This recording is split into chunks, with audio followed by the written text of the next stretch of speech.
All right. We hit the stream button, didn't we? And we're starting. All right. I just popped out the. We hit the stream button, didn't we? I just popped out the chat. Happy New Year. This is the first stream of the new year. And I'm very excited. As anyone who would have been participating in this knows, my goal is to live stream every morning of this 2023 that we are now in. And I'm excited. I think this is fun. This is my accountability platform to spend more time in my creative headspace. Obviously, I'm an amateur. The audio is going to probably have issues. I'm trying to figure out the best microphone setup, the best audio balance. But I wanted to try this portrait mode, streaming in portrait mode, because I'm streaming to Twitter, Twitch, and YouTube live. And in portrait mode, I'm hoping to be able to generate shorts and clips to be used in YouTube Shorts. So I have a whole bunch of goals moving into 2023. And it's going to be a great year. And what I'm hoping to do is to just be more, the word that I invented, the word I made up that I'm hoping will catch on is proactable. The ability to definitively, enthusiastically, proactively, and accurately complete your tasks with great rapidity. Just squash them, crush them, knock them out of the park. That's what proactable means. So here we are. New year, new you, new me. One of the first things I'm going to do is, I did this in the last stream, but I did it in landscape mode. I want to read the summary of The Science of Getting Rich again today by Wallace D Wattles. It's a book from 1910. On Saturday, when I was supposed to be doing schoolwork, I got sidetracked researching World War I, World War II, and the Spanish flu. Just across those three events, over 120 million people died worldwide. And I think what you focus on, you get more of. So I'm not going to focus on war.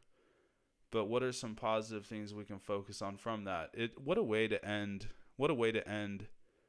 2022 is a reminder, because this book, The Science of Getting Rich by Wallace D Wattles, it was written and published in 1910, and Wallace D Wattles passed away shortly thereafter. He didn't live to even make it to World War I, World War II, or the Spanish flu. But I'm curious, given the content of his book, how his perspective may have changed. My guess is that the content may have changed slightly to discuss these sort of events, but I don't think the perspective would have changed at all. I think he still would have said, no, these same principles. Now, I think the name The Science of Getting Rich does this book a little bit of a disservice, because I just don't think it does it justice. I view it more as how to stay in the creative plane, how to flow with the universe, etc., so on and so forth. I think The Science of Getting Rich just makes it sound like you're just chasing the dollars for the dollar's sake. But just remember to define richness as in a rich state of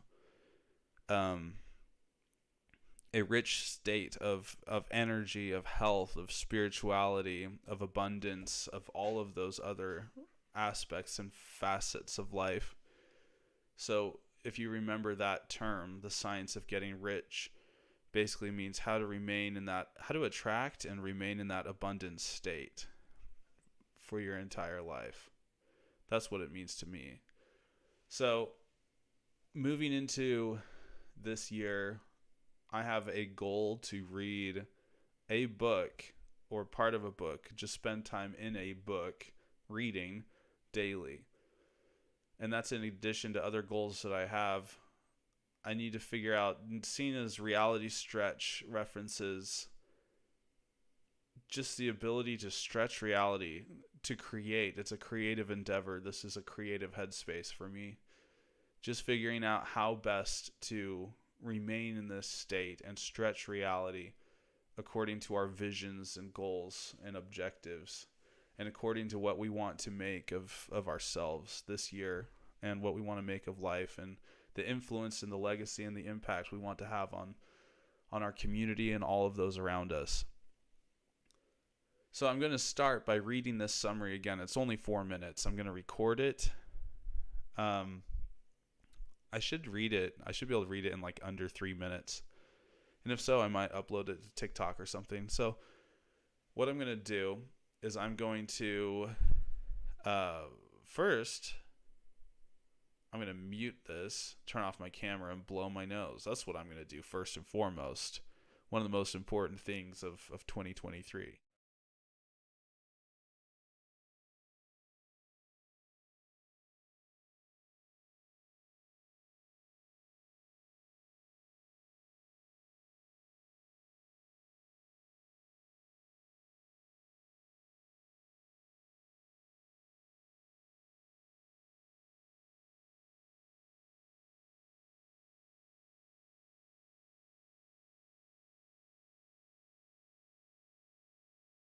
I'm back.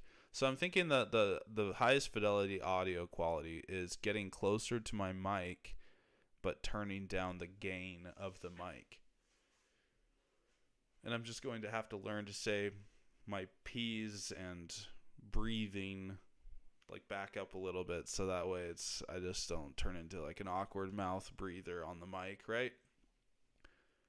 Anyway, so one of the things that I'm going to do is, if I'm going to be reading a book that's in public domain, I will read it on the stream. So I will, as the metaphor goes, kill two birds with one stone, right? Is that a metaphor or what's all those different definitions? I don't remember, of a metaphor versus whatever. So that's something for the sandbox. I better add it. And again, starting fresh in 2023, my sandbox is where I put ideas that I have throughout the day of things I want to look into, but do not want to take time to look into right then and there because I have other things I need to be doing.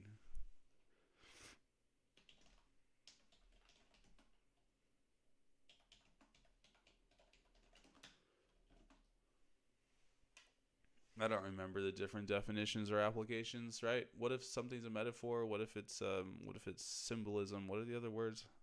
I don't know. See? Added it to my sandbox. Something I need to refresh myself on.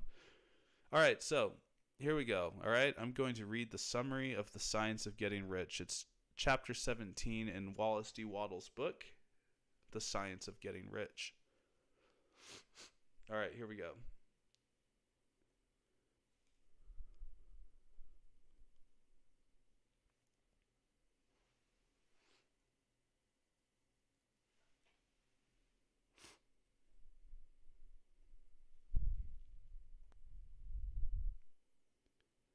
Chapter 17, Summary of the Science of Getting Rich, by Wallace D Wattles.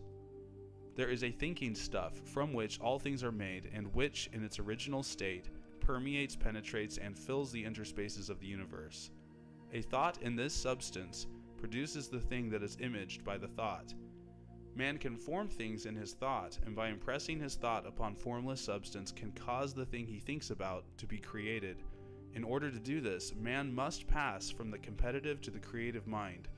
Otherwise, he cannot be in harmony with the formless intelligence which is always creative and never competitive in spirit. Man may come into full harmony with the formless substance by entertaining a lively and sincere gratitude for the blessings it bestows upon him. Gratitude unifies the mind of man with the intelligence of substance, so that man's thoughts are received by the formless. Man can remain upon the creative plane only by uniting himself with the formless intelligence through a deep and continuous feeling of gratitude. Man must form a clear and definite mental image of the things he wishes to have, to do, or to become, and he must hold this mental image in his thoughts while being deeply grateful to the Supreme that all his desires are granted to him.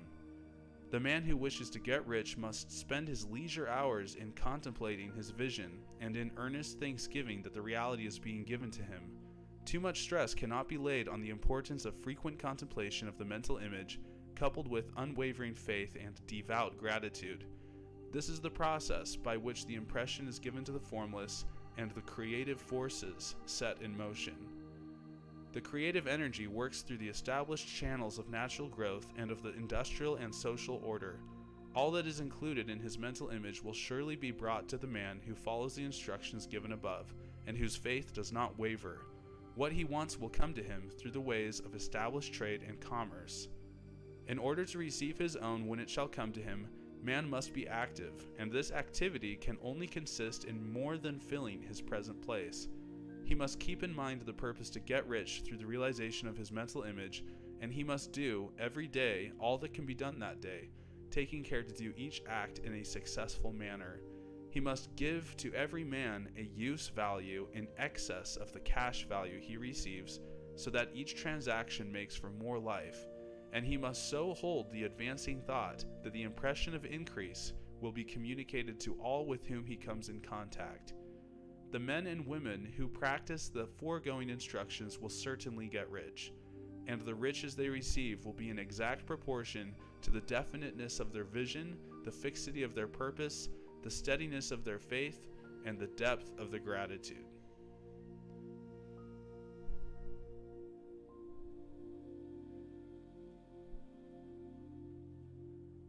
The steadiness of their faith and the depth of their gratitude.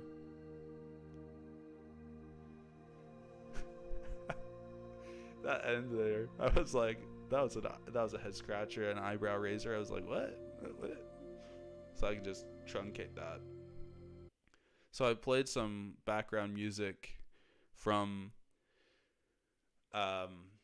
David Feslian of Feslian Studios or Faslian Studios. I don't know how you pronounce it, but this is the thing right here. I love this guy. FeslianStudios.com. Royalty-free background instrumental downloads. So it's kind of funny when I'm viewing, when I have this screen set up the way I have it set up.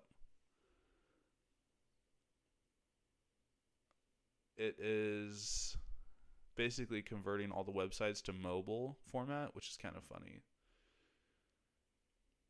So I don't know if the portrait thing is going to work long term, because I don't like looking at content in mobile format.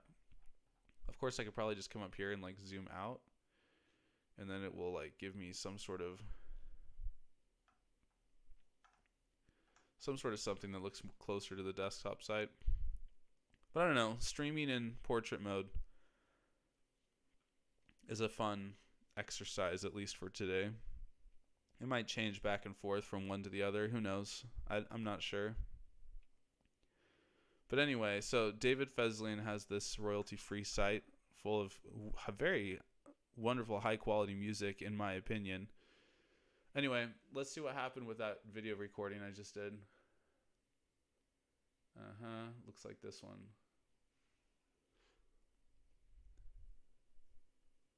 Chapter 17, Summary of the Science of Getting Rich, by Wallace D Wattles. There is a thinking stuff from which all things are made, and which, in its original state, permeates, penetrates, and fills the interspaces of the universe. A thought in this substance produces the thing that is imaged by the thought. Man can form things in his thought, and by impressing his thought upon formless substance can cause the thing he thinks about to be created. In order to do this, man must pass from the competitive to the creative mind. Otherwise, he cannot be in harmony. Suitable. I think my voice is too quiet. Let me turn it up on the mixer. See, like I said, I'm not a professional. I don't know how the whole mixing thing works. All I know is I want my voice to be louder, but I don't want it to like hit into the orange or red section of this mixer, right? Because I have this mixer here from OBS Studio.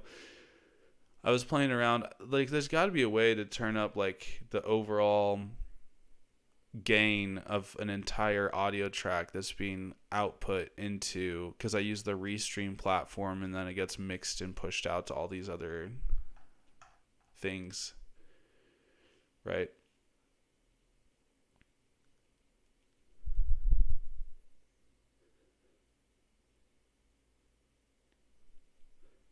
I wonder what's a better way for me to set up, like, to view a monitor. Doesn't matter. Anyway, so when I read a book that is in public domain, I'm going to basically set up a YouTube channel called, like, Reality Stretch Reads or something like that, and I'm just going to upload that and then maybe push it out as a separate podcast called, like, Reality Stretch Reads or something. So let's play around with that right now by reading the first chapter of The Science of Getting Rich. And if I like the format, if I like the content,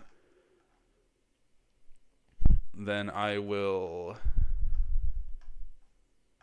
There's Wallace Wattles, the man himself, right there, huh? There he is, dapper fellow. This book was $1 when it came out in 1910. All right, so let's start by reading the preface. It's short. It's very short. So I'm going to hit record, and we're going to do the preface. Should I do, like, some sort of intro on this first? Why not? An intro to each section, perhaps. I'll just say,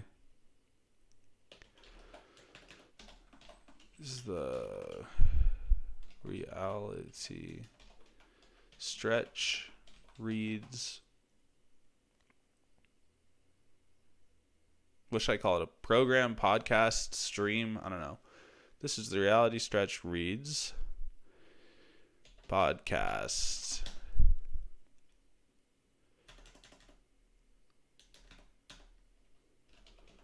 Maybe. I don't know. This is the Reality Stretch Reads podcast. Why not?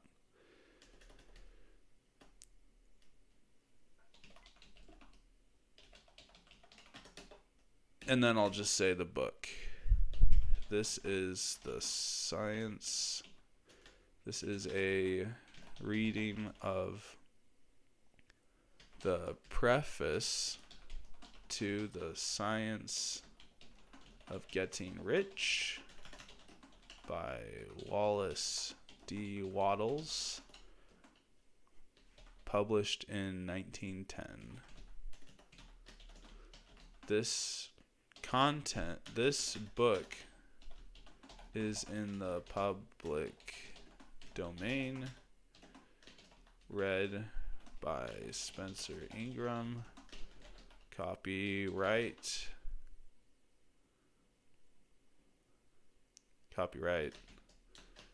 Spencer Ingram.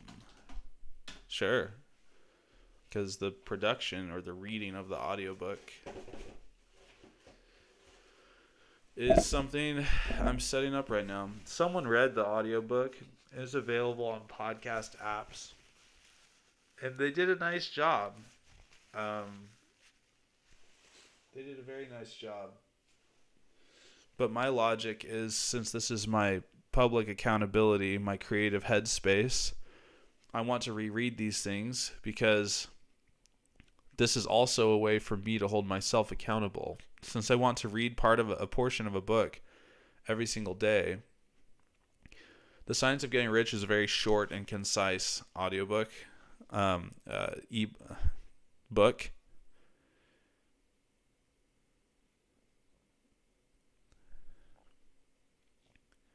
This is a reading of the preface to The Science of Getting Rich by Wallace D Wattles. This book is in the public domain, read by Spencer Ingram, copyright Spencer Ingram, 2023.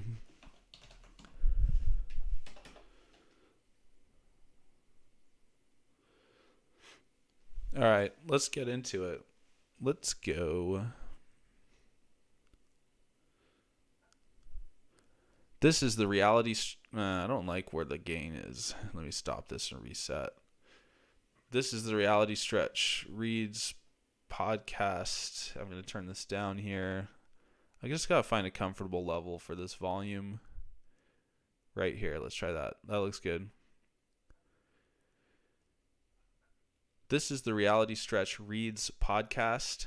This is a reading of the preface to The Science of Getting Rich by Wallace D Wattles, published in 1910. This book is in the public domain. Read by Spencer Ingram. Copyright Spencer Ingram, 2023. Preface. This book is pragmatical, not philosophical. A practical manual, not a treatise upon theories. Who says treatise like that? Is it treatise or treatise? Not a treatise. Treatise. Treatise. That was a great recording. Treatise.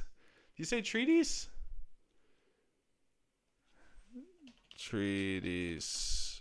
Pronunciation. Let's see how it works. Treatise. Treatise is like a fetus, but it's treatise. Yeah, who says treatise? Reset. This is the Reality Stretch Reads podcast. This is a reading of the preface to The Science of Getting Rich by Wallace D Wattles, published in 1910. This book is in the public domain. Read by Spencer Ingram. Copyright Spencer Ingram, 2023. Preface. This book is pragmatical, not philosophical. A practical manual, not a treatise upon theories. It is intended for the men and women whose pressing need is for money, who wish to get rich first and philosophize. All right, one more reset. This is fun because I'm trying to see if I can do it in a single take. So I'm just going to stumble and fumble, but I won't reset it again this time, I promise. Here we go. Let's do this. This is the Reality Stretch Reads podcast. This is a reading of the preface to The Science of Getting Rich by Wallace D Wattles, published in 1910. This book is in the public domain. Read by Spencer Ingram. Copyright Spencer Ingram, 2023. Preface.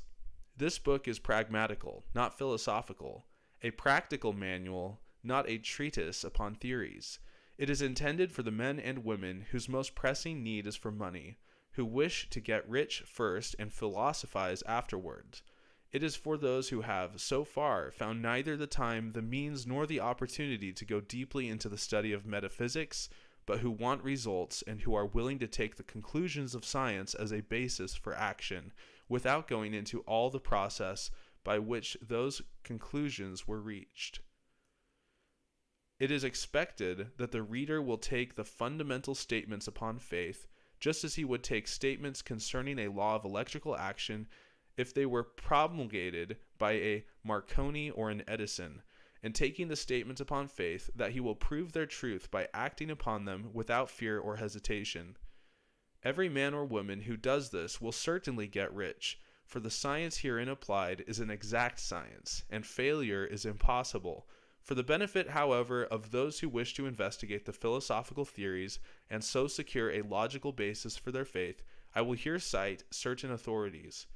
The monistic theory of the universe, the theory that one is all and that all is one, that one substance manifests itself as the seeming many elements of the material world, is of Hindu origin and has been gradually winning its way into the thought of the Western world for 200 years.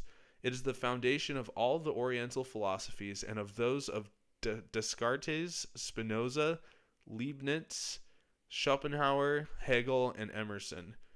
The reader who would dig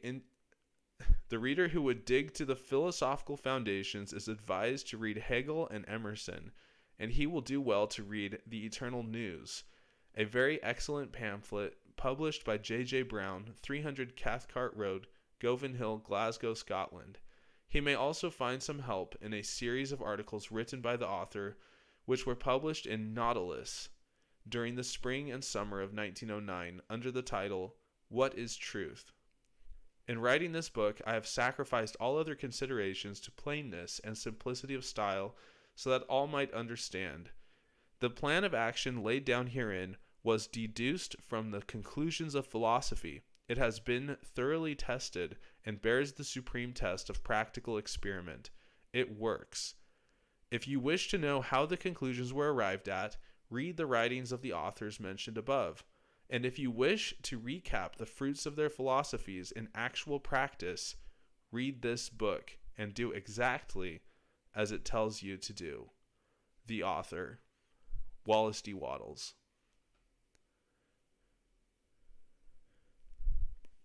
All right, so that's the preface.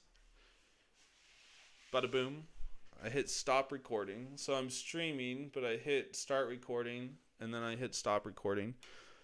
That was so much fun.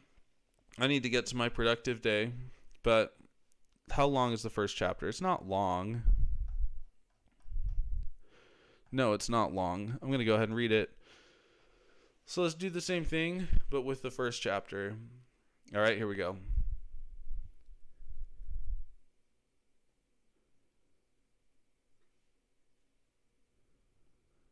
Should I do like my little intro thing for every single one? I don't think so. Maybe? I just don't want it to distract. I'd rather just get into the meat of it. You know what I mean?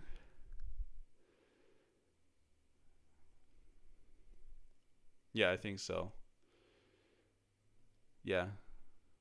Let's do it. Let's just get into it. Here we go. Chapter 1. The Right to be Rich. Whatever may be said in praise of poverty, the fact remains that it is not possible to live a really complete or successful life unless one is rich. No man can rise to his greatest possible height in talent or soul development unless he has plenty of money.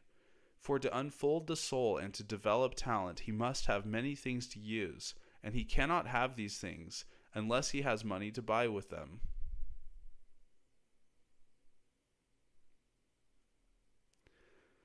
So the rule is if I screw up in the first paragraph, I ought to get a do-over. All right? It's not buy with them, it's buy them with.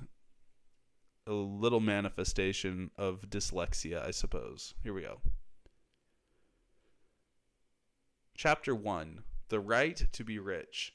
Whatever may be said in praise of poverty, the fact remains that it is not possible to live a really complete or successful life unless one is rich.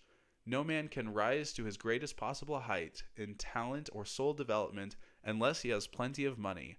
For to unfold the soul and to develop talent, he must have many things to use, and he cannot have these things unless he has money to buy them with.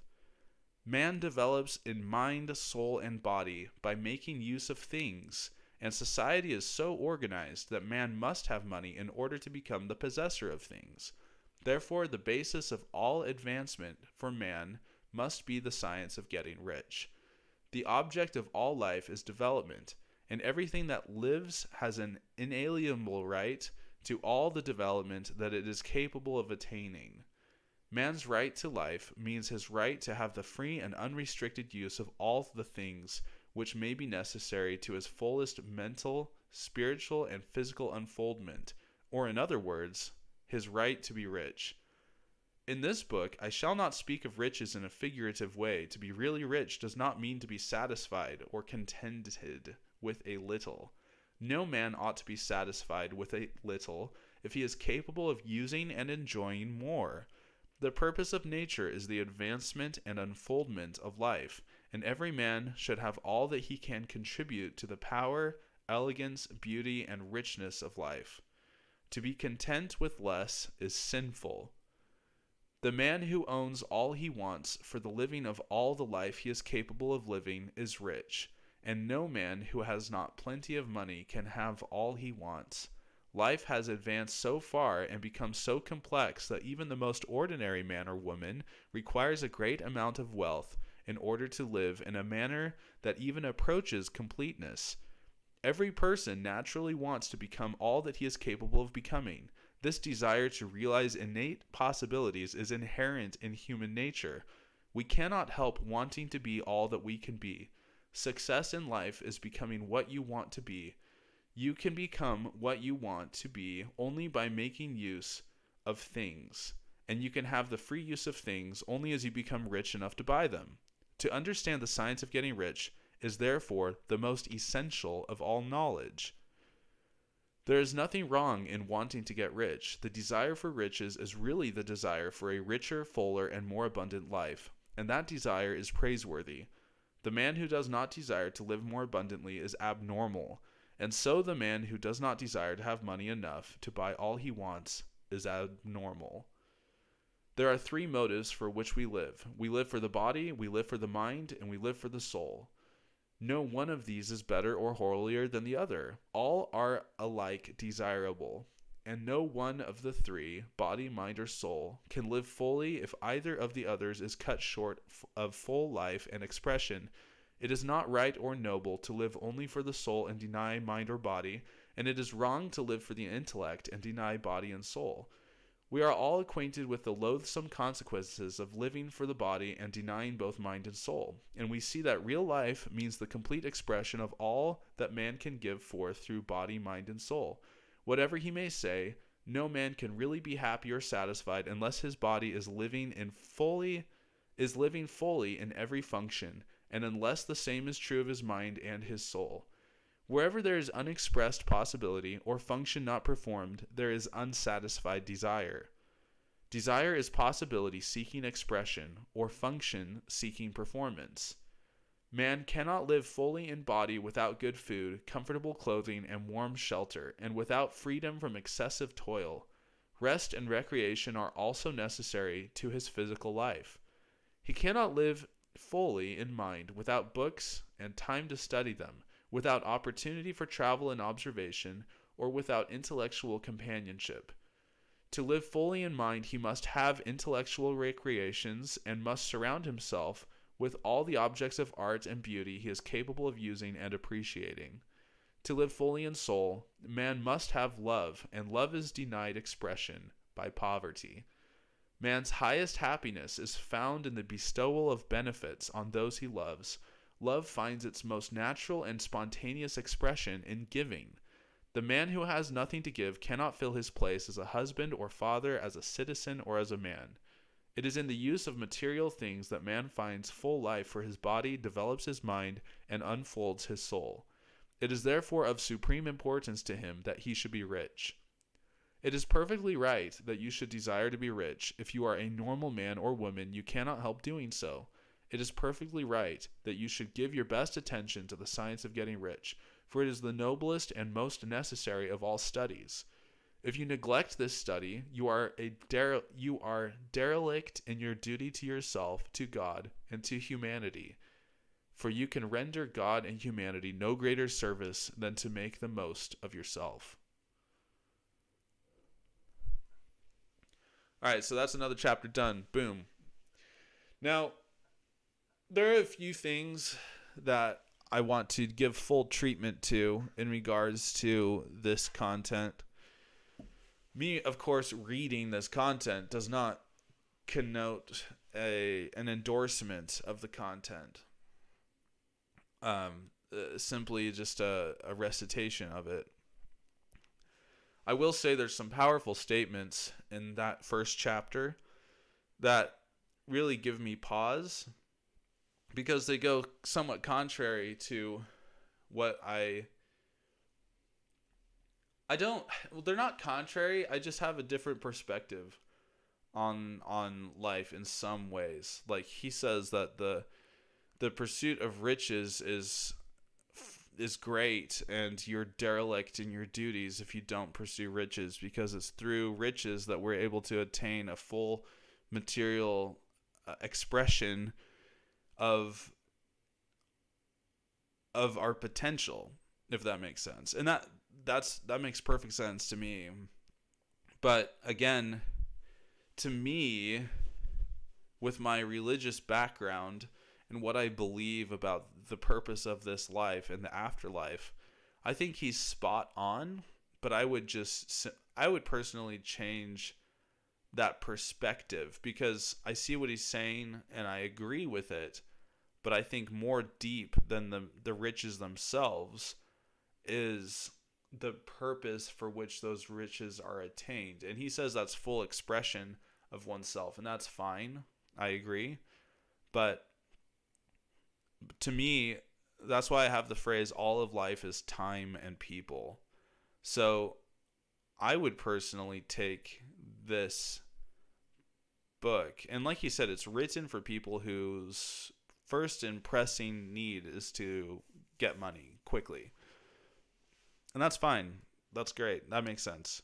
Maybe if he was writing to people who already had money and an abundance thereof, maybe he would change his tone a little bit more towards cultivating the proper use of time and building relationships with people. Perhaps he would do that. I'm not sure. He did write a few other books. I'll have to look them up and see if they address that. But to me, everything he said is true. I would just change the framing from material riches and wealth and affluence. I would change the spirit of that to, like he said, it's not a proper substitute to say the aim is to be contented or at peace with oneself. I'm not saying that as well. But what I'm saying is we should strive for a solid relationship with God and with the rest of humanity, and being able to give generously, receive and give energy. Whether that energy takes the form of money, money is just an energy. But I think it is an important energy, and definitely one that's necessary for subsistence in this life. But I would encompass in that a general state, because we also know, even though money is required in most cases to fully express oneself, we also know that having money in and of itself does not bring happiness. There's more to the puzzle. There are plenty of people out there who are, well, let me rephrase this. He's going to talk later in the book about being on the competitive versus the creative plane. I would say, that context I think is important for framing chapter 1. So going back to some circular reasoning, let me change this up a little bit. Someone who is on the competitive plane and has amassed a great fortune, I think it's very probable that happiness has eluded them and they're not finding satisfaction in their riches. But later in the book, Wallace Wattles talks about being on the creative plane rather than the competitive plane. And I think show me someone who is truly in the creative plane with a great fortune who is not happy. I think someone who's in the creative plane can be happy regardless of the fortune. But of course, if they have fortune, they are more fully able to express themselves and be generous. And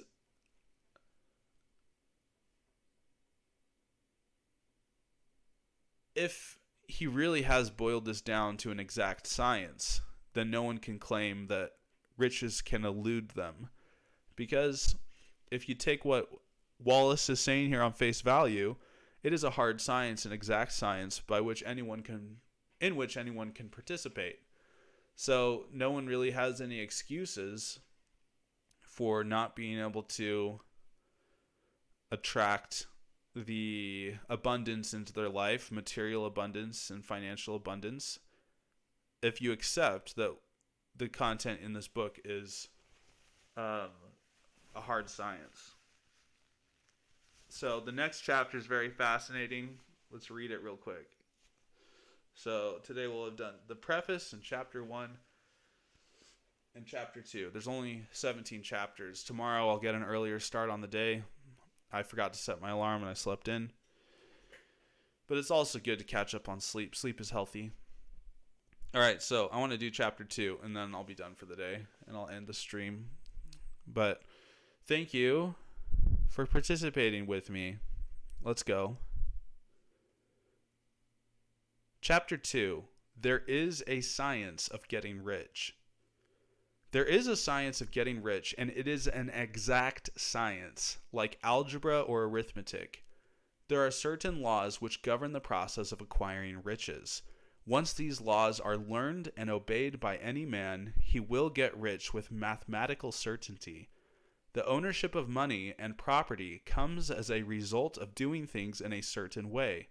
Those who do things in this certain way, whether on purpose or accidentally, get rich, while those who do not do these things in a certain way, no matter how hard they work or how able they are, remain poor.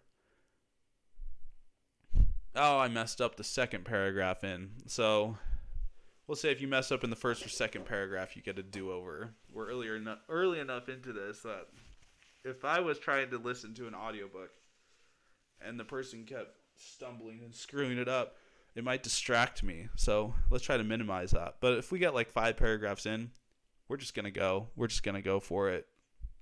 So here we go. Chapter 2. There is a science of getting rich.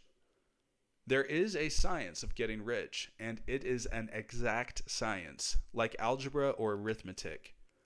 There are certain laws which govern the process of acquiring riches. Once these laws are learned and obeyed by any man, he will get rich with mathematical certainty. The ownership of money and property comes as a result of doing things in a certain way. Those who do things in this certain way, whether on purpose or accidentally, get rich, while those who do not do these things in this certain way, no matter... Why do I struggle with that? One more time. Chapter 2. There is a science of getting rich. There is a science of getting rich, and it is an exact science, like algebra or arithmetic. There are certain laws which govern the process of acquiring riches. Once these laws are learned and obeyed by any man, he will get rich with mathematical certainty. The ownership of money and property comes as a result of doing things in a certain way. Those who do things in this certain way, whether on purpose or accidentally, get rich, while those who do not do things in this certain way, no matter how hard they work or how hard they are or how able they are, remain poor. It is a natural law that like causes always produce like effects, and therefore any man or woman who learns to do things in this certain way will infallibly get rich. That the above statement is true is shown by the following facts. Getting rich is not a matter of environment, for if it were, all the people in certain neighborhoods would become wealthy. The people of one city would all be rich, while those of other towns would all be poor. Or the inhabitants of one state would roll in wealth, while those of an adjoining state would be in poverty. But everywhere we see rich and poor living side by side in the same environment and often engaged in the same vocations. When two men are in the same locality and in the same business, and one gets rich while the other remains poor, it shows that getting rich is not primarily a matter of environment. Some environments may be more favorable than others, but when two men in the same business are in the same neighborhood and one gets rich while the other fails, it indicates that getting rich is the result of doing things in a certain way. And further, the ability to do things in this certain way is not due solely to the possession of talent. For many people who have great talent remain poor, while others who have very little talent get rich. Studying the people who have got rich, we find that they are an average lot in all respects, having no greater talents and abilities than other men. It is evident that they do not get rich because they possess talents and abilities that other men have not, but because they happen to do things in a certain way. Getting rich is not the result of saving or thrift. Many very penurious people are poor, while free spenders often get rich. Nor is getting rich due to doing things which others fail to do. For two men in the same business often do almost exactly the same things, and if one gets rich while the other remains poor or becomes a bankrupt. From all these things, we must come to the conclusion that getting rich is the result of doing things in a certain way. If getting rich is the result of doing things in a certain way, and if like causes always produce like effects, then any man or woman who can do things in that way can become rich, and the whole matter is brought within the domain of exact science. The question arises here whether this certain way may not be so difficult that only a few may follow it. This cannot be true. As we have seen, so far as natural ability is concerned, talented people get rich, and blockheads get rich. Intellectually brilliant people get rich, and very stupid people get rich. Physically strong people get rich, and weak and sickly people get rich. Some degree of ability to think and understand is, of course, essential.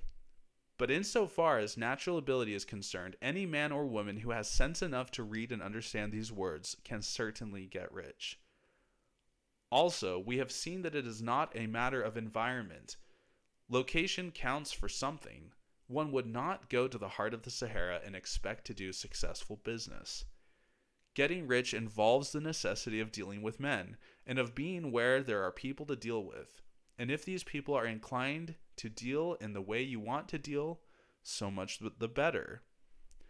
But that is about as far as environment goes. If anybody else in your town can get rich, so can you. And if anybody else in your state can get rich, so can you. Again, it is not a matter of choosing some particular business or profession. People get rich in every business and in every profession, while their next-door neighbors in the same vocation remain in poverty. It is true that you will do best in a business which you like and which is congenial to you, and if you have certain talents which are well developed, you will do best in a business which calls for the exercise of those talents. Also, you will do best in a business which is suited to your locality. An ice cream parlor would do better in a warm climate than in Greenland, and a salmon fishery will succeed better in the Northwest than in Florida, where there are no salmon. But aside from these general limitations, getting rich is not dependent upon your engaging in some particular business, but upon your learning to do things in a certain way.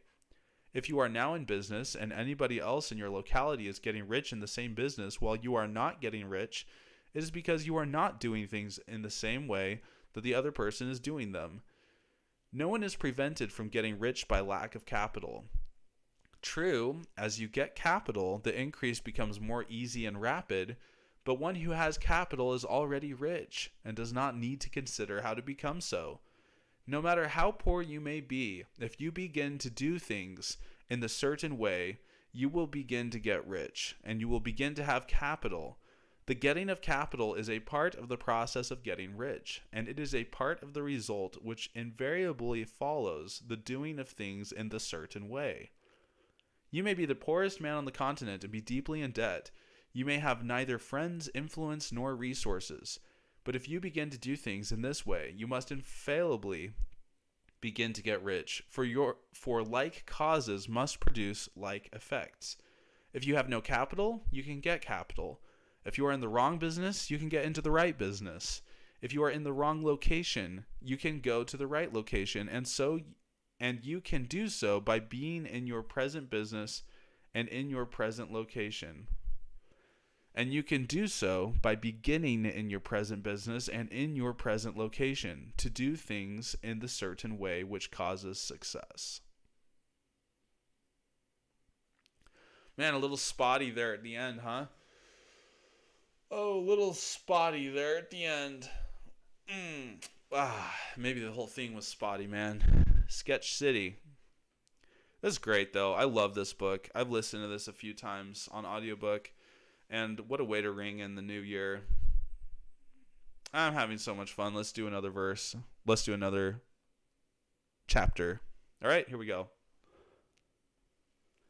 Chapter 3. Is opportunity monopolized? No man is kept poor because opportunity has been taken away from him, because other people have monopolized the wealth and have put a fence around it. You may be shut off from engaging in business in certain lines, but there are other channels open to you. Probably it would be hard for you to get control of any of the great railroad systems. That field is pretty well monopolized.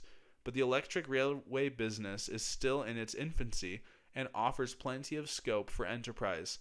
and it will be but a very few years until traffic and transportation through the air will become a great industry, and in all its branches will give employment to hundreds of thousands and perhaps to millions of people.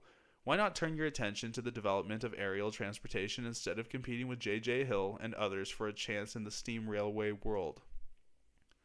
It is quite true that if you are a workman in the employ of the Steel Trust, you have very little chance of becoming the owner of the plant in which you work. But it is also true that if you will commence to act in a certain way, you can soon leave the employ of the Steel Trust. You can buy a farm of from 10 to 40 acres and engage in business as a producer of foodstuffs. There is great opportunity at this time for men who will live upon small tracts of land and cultivate the same intensively. Such men will certainly get rich. You may say that it is impossible for you to get the land, but I am going to prove to you that it is not impossible and that you can certainly get a farm if you will go to work in a certain way. At different periods, the tide of opportunity sets in different directions, according to the needs of the whole and the particular stage of social evolution which has been reached. At present, in America, it is setting towards agriculture and the allied industries and professions. Today, opportunity is open before the farmer in his line more than before the factory worker in his line. It is open before the businessman who supplies the farmer more than before the one who supplies the factory worker, and before the professional man who waits upon the farmer more than before the one who serves the working class. There is abundance of opportunity for the man who will go with the tide instead of trying to swim against it. So the factory workers, either as individuals or as a class, are not deprived of opportunity. The workers are not being kept down by their masters. They are not being ground by the trusts and combinations of capital. As a class, they are where they are because they do not do things in a certain way. If the workers of America chose to do so, they could follow the example of their brothers in Belgium and other countries and establish great department stores and cooperative industries. They could elect men of their own class to office and pass laws favoring the development of such cooperative industries, and in a few years they could take peaceable possession of the industrial field. The working class may become the master class whenever they will begin to do things in a certain way. The law of wealth is the same for them as it is for all others. This they must learn, and they will remain where they are as long as they continue to do as they do. The individual worker, however, is not held down by the ignorance or the mental slothfulness of his class. He can follow the tide of opportunity to riches, and this book will tell him how.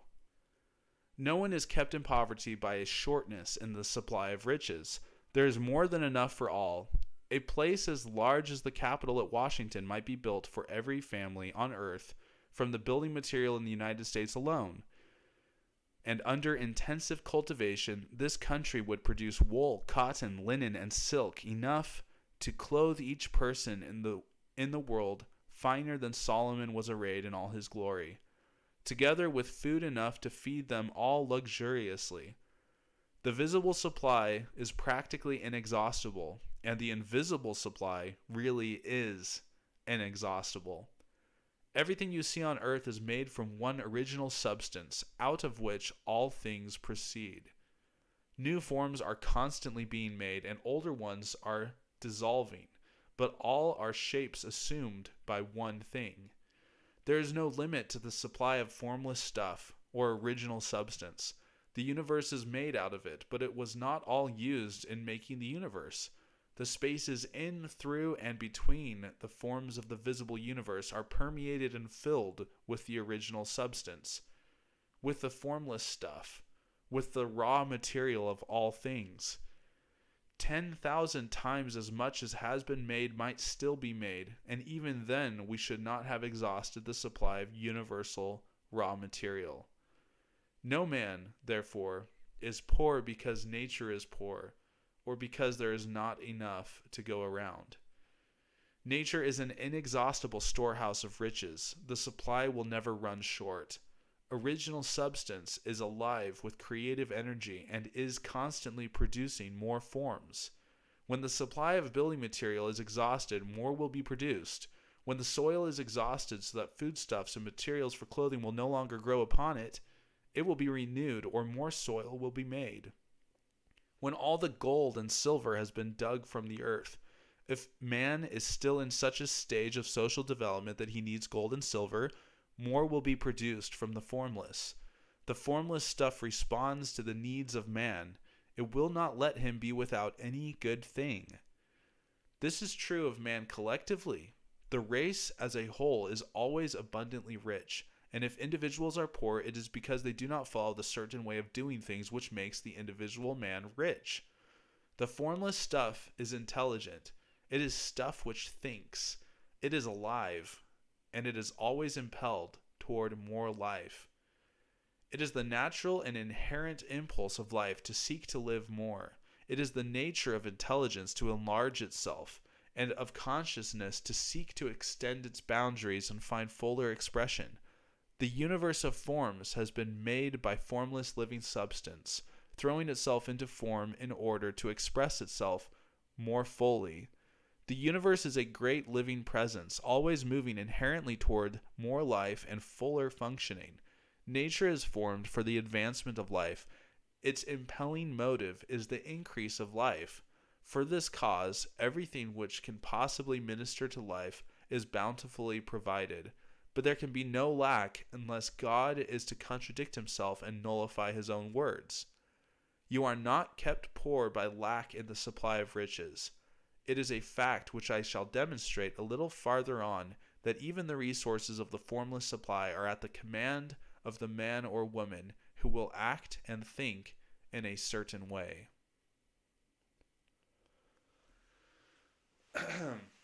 I love this chapter because it dates this work. He's talking about how like back then in that day, opportunity was trending towards agricultural development. You would be more successful going into a rural area, buying a farm and cultivating the land to produce foodstuffs to feed the growing population. That's where the balance of opportunity was at that time. He talked about steel mills. I'd imagine at this stage that what's the steel baron's name? What's that? Is it Andrew Carnegie? I think Andrew Carnegie is the steel guy, right? Let's look it up. I think Andrew Carnegie is the steel guy. Andrew Carnegie, American industrialist. Look at this dude.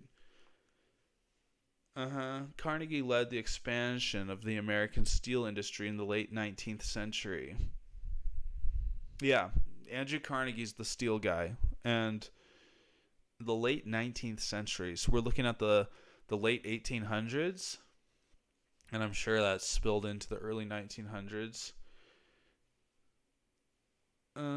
Let's see here. Wow, he wrote a whole bunch of books too. We'll have to investigate those. I'm going to add them to the sandbox.